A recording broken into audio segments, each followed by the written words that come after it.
Thank you for being here tonight and welcome to our spotlight session on the Postgraduate Certificate in Innovation and Enterprise Development.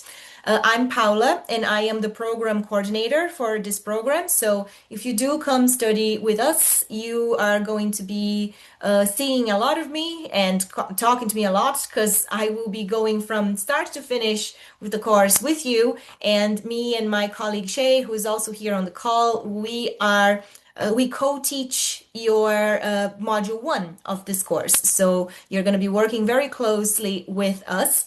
And thank you again for being here. So, quick overview of what we're doing today. I'm going first to give you an overview of the course design, what the course is about, some of the objectives, the modules, and the assessment. Then we're going to have some questions with Shay, who is, as I said, my co-teacher in Module 1 and who's involved in program design as well. We're going to get into some of the innovation and creativity questions that are around today. And then we have some questions for our former student, Seamus, who is also here on the call with us. Thank you so much, Seamus, for joining us. And then you guys will have the opportunity to ask any questions that you might have either for me and Shay or for Seamus as well. Okay, so if as I'm speaking, anybody has any questions and wants to put the questions on the chat there, please do, and we'll come to them at the end, okay? And make sure that you don't leave the session with any questions unanswered. So, starting. So, guys, this is the PG Cert in Innovation and Enterprise Development. That's a really long name to be saying all the time. So we call it IED for short. So I'll be saying IED from now on. And these are the program outcomes. Okay. So this is what you're going to learn at the program level. And I always like to show this because you see Bloom's taxonomy there, that pyramid is this tool that we use to see at what level of learning are you going to be at when you take any education experience. So you can see that we are at the top level there. So we, in this course, we're going to be creating things. Okay. So we create, we design, we construct, we develop, we formulate, we investigate. There is no memorizing. There is just, we don't stop at understanding. So we have, it's basically from application to creation that we're going to, this is what we do in this course. Okay. So be ready to be very hands-on. Our approach is experiential, so you're going to be doing things. We learn by doing and creating, okay? So we have 3 modules in this course. Every module is worth 10 credits, and the first module is called Innovation and Creativity. In this module, we'll take you through the design thinking process. I don't know if anybody has heard of it or has experience with it. And basically, we go through the design thinking process, all the steps on the process, and you work in a group to propose an innovative solution to a problem that in relation to a sector of your choice. Okay, so we help you first identify the problem. You engage with the stakeholders that are involved with this problem, and then through ideation, we come up with a solution to this problem, and then you present the solution with your group at the end of the module. That's one of your assessments, but we'll get into the assessments soon. Then, after you have all of these ideas flowing, you will go into module 2, where you are going to learn how to generate or recognize opportunities to implement this solution or another idea, that you might have already, okay? So I'll get into that a little bit later as well. So this second module is divided in 3 blocks. First, we have the opportunity generation and recognition block, where you learn tools and techniques on how to generate or recognize opportunities. Then the second block is the marketing block. So then there is a huge focus on your customer or your end user or your main stakeholder, whoever it is that you want to really understand and empathize with. So here you're going to be learning things like branding, segmentation, market orientation, yeah, so lots of marketing in this second block. And then the third block is about communication. So here you learn how to communicate the value of the idea to your stakeholder, to an investor, to your end user, to your customer, whoever it is that you want to communicate the idea to. Okay, so three blocks: opportunity generation, recognition, marketing, and communication for the second module. And then you get this module is a bit more strategic, okay, and a bit more theoretical. And then when we get into module 3 with all that theory and strategy in mind, we go into more practical terms again, and we learn the basics of setting up an enterprise, or setting up a venture, in practice. So you're going to learn here about business model, about budgeting, things on intellectual property. You're going to learn how to make a lean business model canvas. There's a session on leadership. So basically, like the first few things that you have to do to establish your venture or your business idea or whatever it is. Okay. Yeah, we also have a session here on early operations and scaling. So for those ideas that are only just starting. Okay. So this is basically how the course is structured. Lots of creativity in the beginning, then we get theoretical and strategic, and then we apply that in the real world. Okay.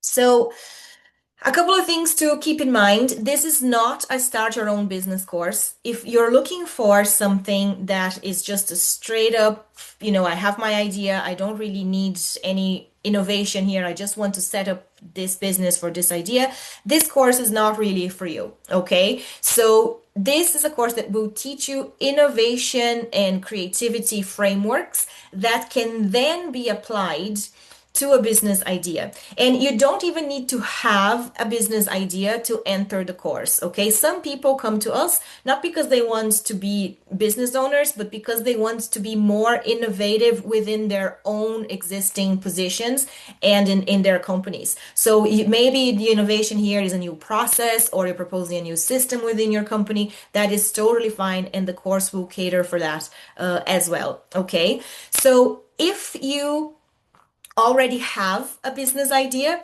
what happens is in the first module, you have to work in a group in an idea that is created and developed by the group. And then in the second module, you can either continue with the idea that the group started, or you can switch to your own idea and then develop that idea from module 2 onwards. Okay. So you do have the opportunity to work on your own idea if you want. If not, you can continue with the group idea. Okay. So just a note on assessments. So we don't have exams or anything like that, but we do have assessments. This is an accredited course. So as I said, the first assignment is a group presentation. So you present your innovative idea that you created with your group, and then you write a report about it. Okay, so that's the 2 assessments for module 1.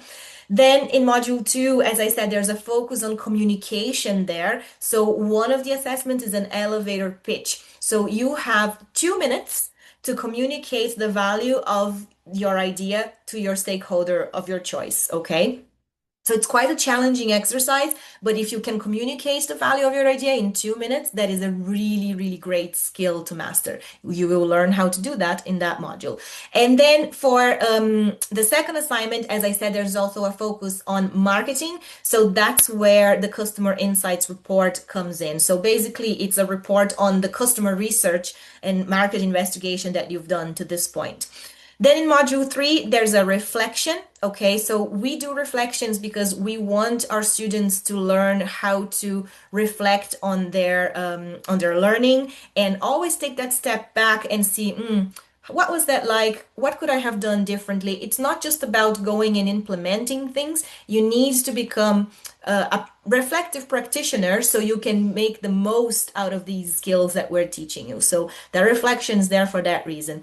And then the Lean Business Model Canvas is basically the culmination of all the work that you do in the course. It's a business model that you can simply print bring it to an investor, to a meeting, and hopefully use that in the real world. Okay, so that would be the most comprehensive assignment of the whole course. Just so you know, the pass mark is 50%, and there is a minimum attendance of 80% to complete the course successfully. So you do need to attend the course. And the timetable is on the website if you want to check, but our classes are Tuesdays and Thursdays from from 6 to 9 p.m. Okay. And then in module one, we have two Saturdays. One is the first day of class, and then the last day of module one are also Saturdays. But all the rest is evening work on Tuesdays and Thursdays. All right. And the course is blended. So some of it is in person, some of it is online. Okay. So I think that's it for the course. For the course overview. I'm going to stop sharing for a second so I can actually see everybody. And I know that we have some questions now for our course contributor, Shay. Are you there, Shay? Yeah, still here. Hello, everyone. How's it going? Do you want to introduce yourself, Shay, quickly before we start? For sure. Yeah. My name's Shay Butler, everyone. So I work with Paula. Lucky to work with Paula in Trinity Innovation and Enterprise. And I work designing and delivering programs in creativity and innovation, including this postgraduate program and also other programs for professional audiences, undergraduate audiences, and micro-credential program that we have as well, actually. Okay, lovely. Yeah, so Shay and I are the dynamic duo of module one, as people have come to call us, right, Shay? Right. So, Shay, I'm going to ask you the first question then. So, what do you believe are the biggest challenges in driving change in the innovation field right now? And how do you think the course addresses that problem? Yeah, so I suppose like maybe starting from the start, like even when we hear the word innovation, what does that mean to us in our roles at work or with our organizations? It's kind of this nebulous concept, and a lot of organizations might have innovation like on their walls as a value, and they might have like we want to collaborate creatively. We want to be innovative, but like how do we get started? How do we do these things? So this course helps like kind of demystify those nebulous concepts and make you realize that there's structure and frameworks and tools that can support you in, let's say, developing and flexing your creativity muscles, and then what is born out of that creativity, how it like results in implementing something of value back in your organization, whether that's a product or a service or like a business process change or a new business model. So I would say like yeah, it's demystifying. This course helps you demystify and give structure to these concepts where that we want to be more creative, and we hope we're creative. We want to be innovative in the work that we do. But this will help you say, I actually know at the end of this course, I know what creativity means. I know how to be creative. And I realize the criteria by which we might evaluate ideas that we come up with in order for them to be innovative and provide value. So join this course if you want to have some clarity, and if you want to bring back that clarity to your organization, and like be that this is a bit cliched, but be like the change maker in your organization, and demonstrate it even in a sneaky way. Demonstrate creativity in a sneaky way back in your organization, and then let people know afterwards. By the way, we were using this tool here, and the purpose of this tool is X, and it helps us to come up with ideas. So, Mhm. yeah. Yeah, and we will show you some ways to sneak creative thinking and creativity into your meetings and your organization that people won't even realize that that's what they're doing, right, Shay? Because some organizations can be quite risk averse, and it could be quite difficult to change that culture. So, yeah, we will show you some ways to address those challenges as well, like within your organization. Definitely. Yeah. Right. So, second question for you then, Shay. Can you give us some examples of how the course goes beyond theory and it provides practical and actionable tools to our students? Yeah, no problem. So obviously we've got great theory and content that we will pass on as part of the sessions in the program. But really, like our learning approach and our learning design is to, teach you something, let you see it as a tool, and then let you practice it. So I think Paula mentioned earlier experiential learning. So that's our learning philosophy.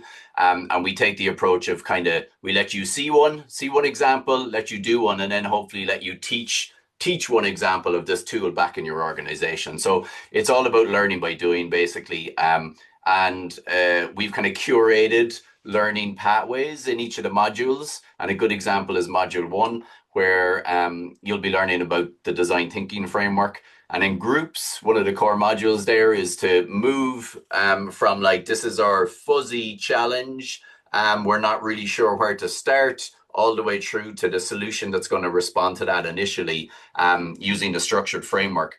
So like we've like curated that practical element to be like consistent across all of the sessions. So you'll learn a bit, then you'll do a bit, and then guess what? You'll hit some roadblocks, and you might pivot. There'll be a little bit of chaos.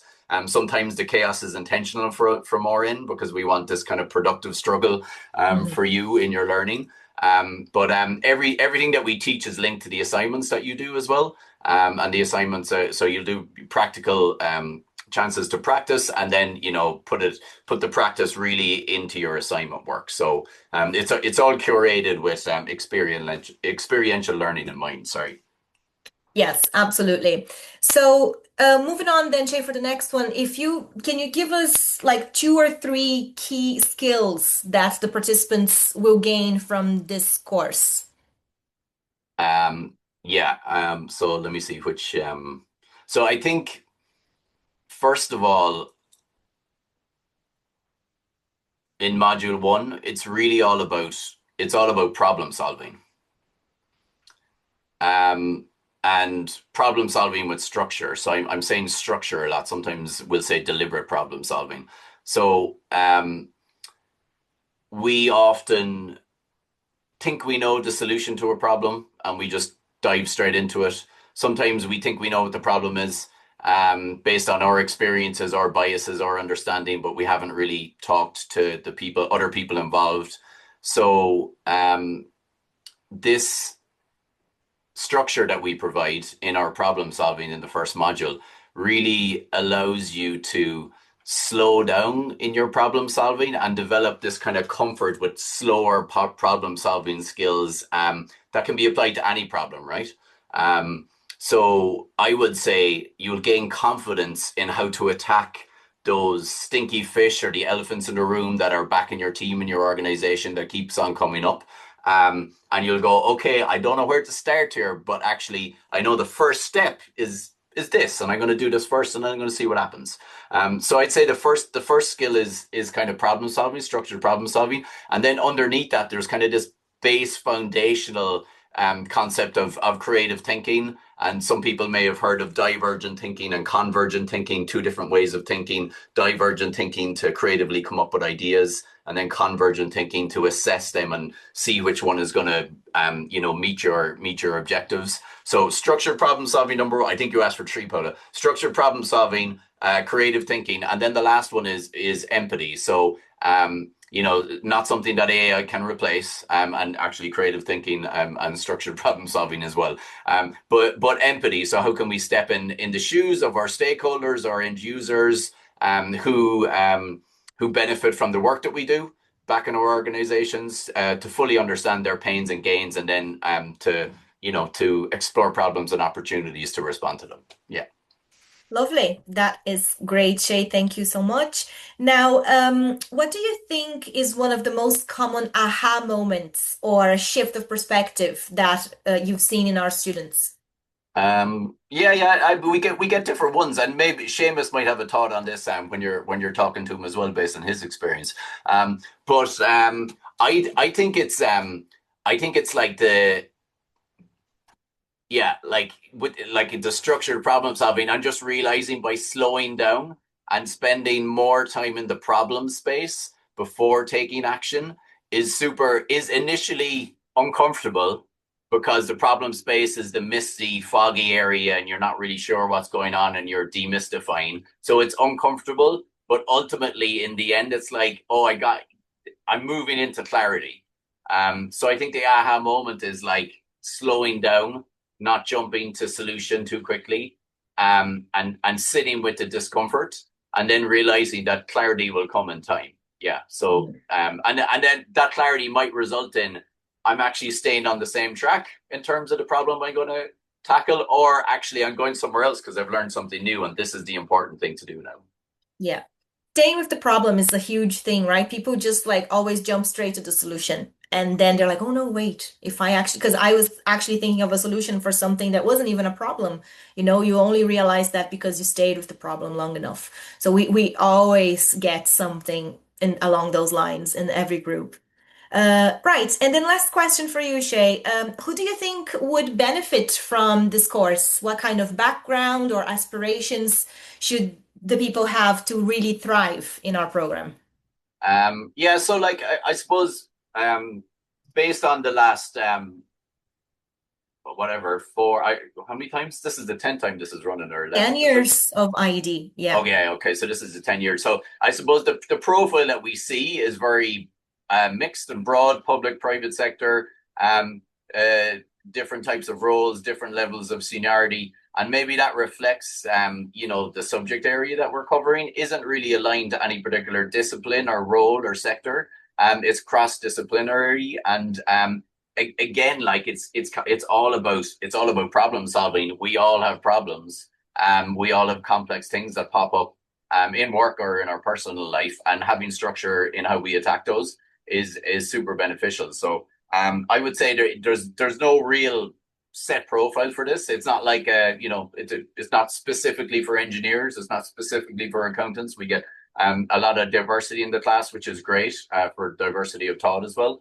But I would say if you are thinking about applying for this course, all you really need is interest in kind of supercharging your problem solving a little bit, interest in learning tools that hopefully will resonate with you so much that you will be using them 10 years from now. So Paula, I'm remembering, I can't remember who it was, but I'm remembering a guest speaker we had on the program a year or two ago who mentioned one particular tool, I think it was Empty Maps, and said that they learned about these 10 years ago. And this is my go-to. This is what I use all the time in my professional life for the last 10 years. So basically, we hope by you attending this course that you'll find your own empathy map, your own tool that you'll be using in 10 years' time. And even if it's just one, and we'd like to think it's going to be more than one, but even if it's just one, that's a massive value, right? So I think to summarize and to finish, if you have an interest in supercharging your problem solving skills and bringing that new viewpoint and ability back to your organization, and I use a lot of this stuff in my personal life as well, and in your personal life, then it's the course for you. Yeah, there's like a lot of people that think, you need to be like business minded or an entrepreneur already to do this course. That's not the case. So we have people that come for the personal transformation, from curiosity, and there's value in the course for those people as well. So don't let the word like entrepreneurship scare you if you're not coming from a business background. All right. Okay, so I think now we're gonna go to our lovely former student Seamus, who is here with us tonight. Hi, Seamus, how are you doing? How you getting on, guys? Hope we're all good. Hope you can hear me fine as well. Yeah, we can hear you. We can hear you. Perfect. Thank you so much, Seamus. So I have a few questions for you, and then again, if anybody has any questions for Seamus specifically, you can put it on the chat there, and we'll get to them afterwards. Okay. So, Seamus, first of all, can you just give us a brief introduction of like who you are, your background, what led you to do the course, and where are you now, like over a year after, or almost a year now after finishing? Yeah, give or take a year. Yeah. So I'm Seamus Burns. I did the course last year. Fantastic. Now I have to say I missed graduation as I was away, unfortunately, but I heard it was very nice. So I'm a primary school teacher by profession for the last 10 years. What led me to the course was I was pretty stuck in the mindset and the job of being a teacher, and I was seeing so many problems crop up in my sector of being in education that I was like, right, something needs to be done about this, but I didn't know how to go about it. So I was just searching up programs through Springboard, and this one stood out to me. It's like, you know what? With what they're discussing from the open evening last year, and that's like, this is something that I definitely want to do and definitely want to tackle. So yeah, that's what led me there, and don't regret it at all. And over a year later now, I've actually set up my own business for the time being, helping teachers with burnout and their burnout prevention and their well-being, because that's one of the biggest things that was cropping up through research when talking to stakeholders, through interviews and informal discussions and that. So it's was spending about 6 months doing research and then kind of tackle the pain points. So I'm now in the nitty gritty of getting things set up. Amazing. I love to hear when students actually develop or continue developing their idea from the course. So that's a great testimonial, Seamus. Thank you so much. Now, can you tell us a bit more about how you found the learning experience? So was it like stressful or was it enjoyable? Like what was that like for you? And can you also go into the aspect of working with people from different backgrounds on that first module of group work? Sure. So I think it was after I remember as though it was yesterday, that initial meeting. And I think I went through the whole flurry of emotions afterwards with like, oh my God, have I gotten myself way too deep here?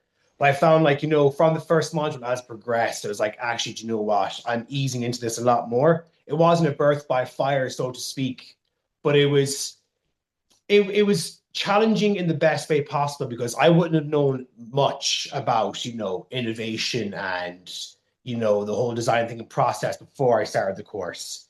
And then once I got into the rhythm of things, it was like, actually, do you know what? This is a lot more manageable as it was before. It was a great challenge, to say the least, really pushed me out of my comfort zone. And I was so thankful at the end that I actually did the course.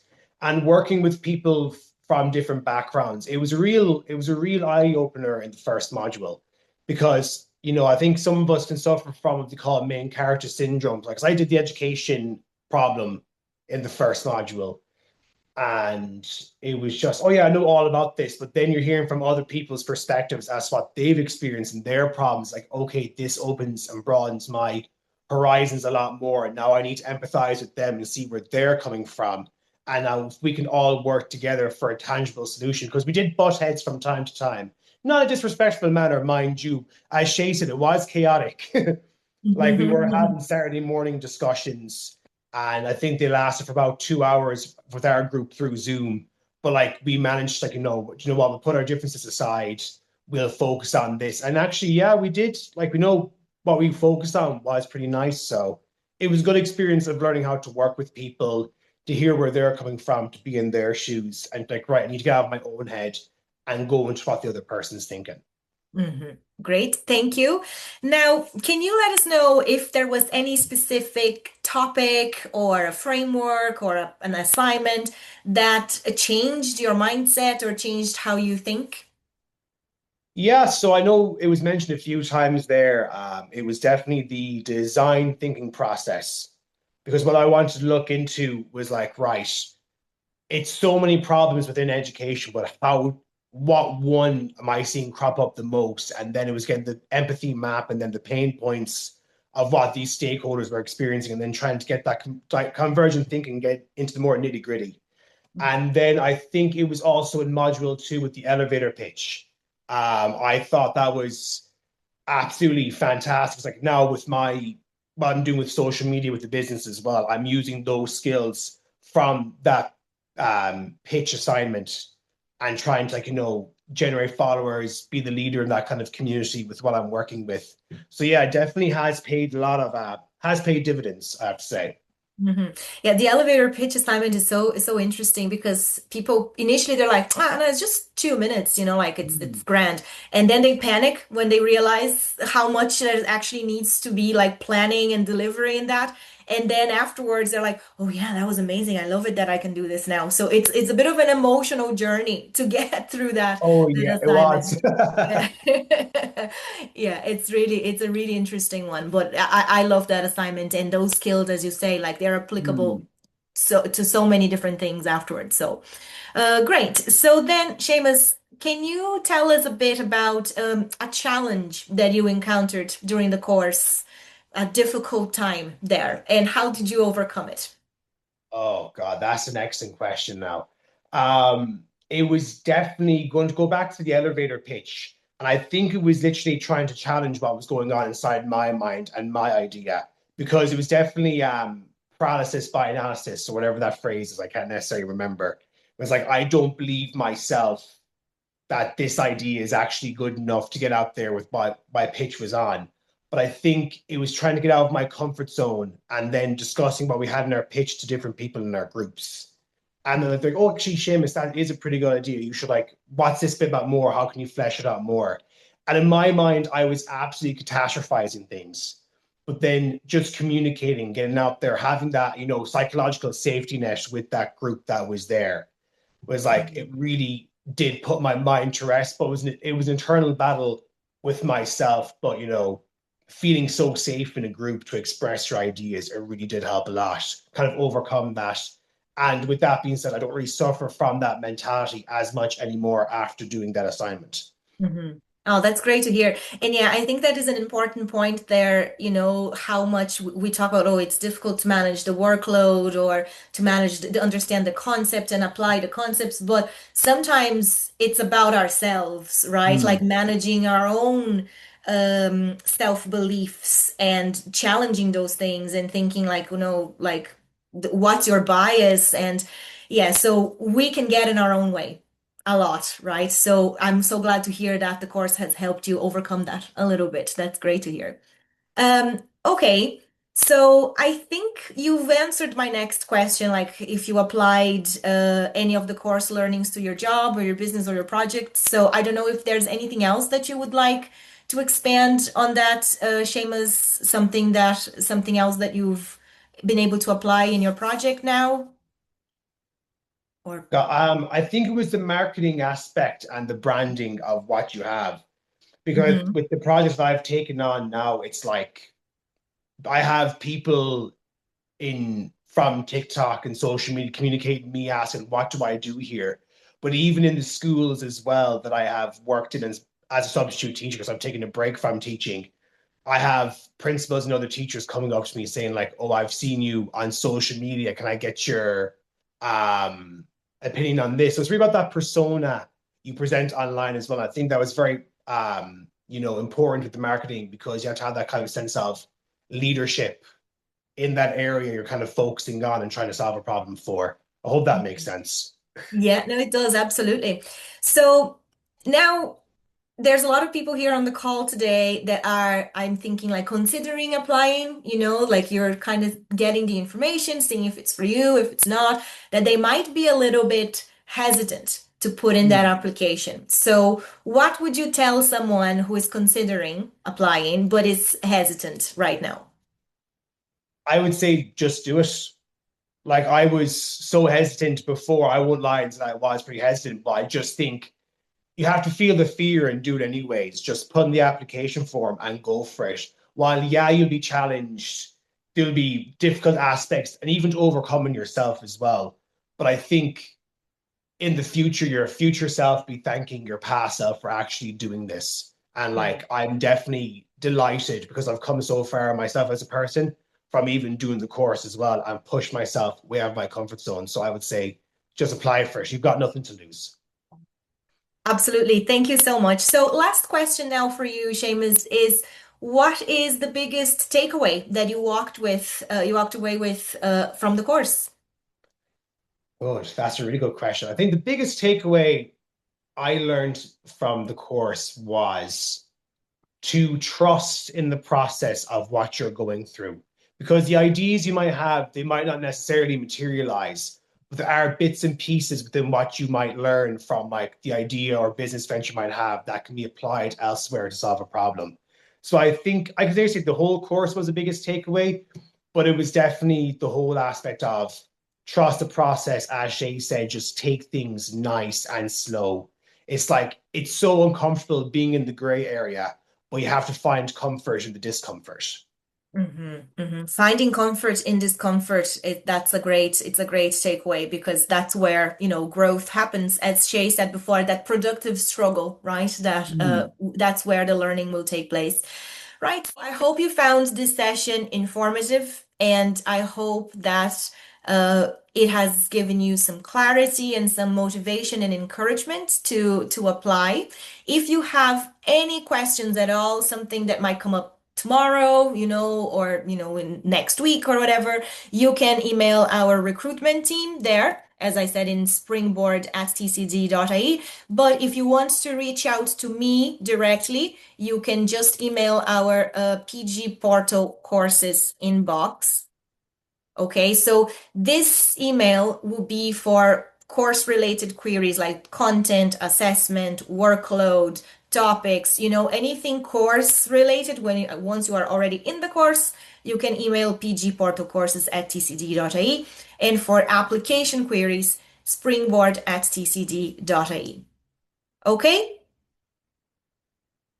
Right. So thank you so much. And thank you, Shay, and for Seamus as well. Like, we really, really appreciate you being here. It's brilliant to hear what you've been doing and how you're running with it, basically, since you finished the course. Like, we always are very grateful when our alumni join, because we can talk about the course a lot, but hearing from somebody who has actually done it, it's like it brings so much value to the session. So we really appreciate, Seamus, you being with us tonight. Well, thank you very much. It was a pleasure. Thank you so much. Shay, would you like to say goodbye? Thanks, everyone. I said in chat, but see you in class in October, hopefully. Yes, we'll see you all there in October and November to have some fun and some learning as well. All right. So thank you guys, and hopefully see your applications in soon. Bye bye.